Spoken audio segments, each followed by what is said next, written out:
In 1971, a then relatively unknown filmmaker released a film about a man driving cross-country on a business trip, only to be terrorized by a maniac driving a massive truck. The filmmaker in question is none other than Steven Spielberg, and the film, his first official release by a major studio in fact, is Duel. The older I get, the more I realise that the people around me have never even heard of this film, let alone seen it. Steven Spielberg's name used to be synonymous with films like Jaws, Indiana Jones or Jurassic Park, whereas audiences today probably think Ready Player One, Bridge of Spies or, well, you know the rest. I want to know everything, I want to know.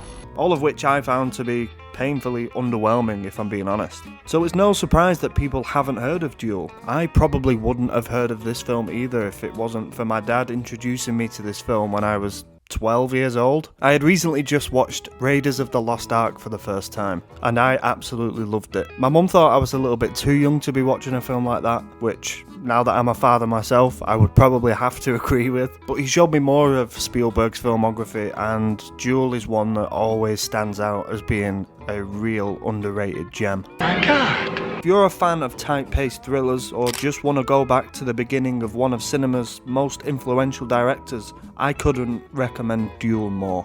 If you've watched my seconds video, I pretty much covered the entire plot. I won't be doing that for this one, purely because I think this film should be experienced without knowing too much of what happens. What you should know is, the film is based on a short story by Richard Matheson, the man behind I Am Legend, the novel, not the garbage movie, and many other incredible stories.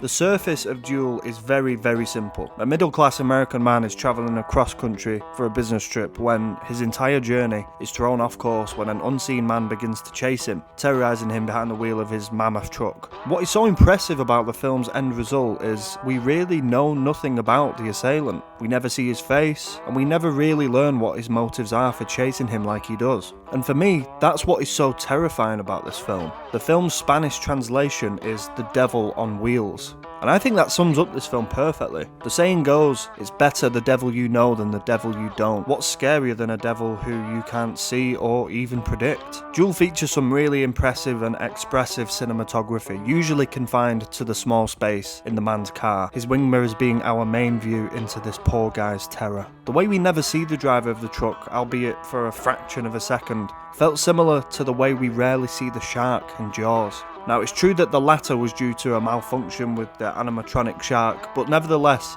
it was an event that helped shape the film into the tense masterpiece it is seen as today. I think any good storyteller knows that the greatest horrors live in the mind of the audience. All that's missing from Duel is an iconic soundtrack, but other than that, I think Duel belongs to sit beside Jaws and Close Encounters as being one of Steven Spielberg's greatest films. Thank you for watching. I'll see you next time.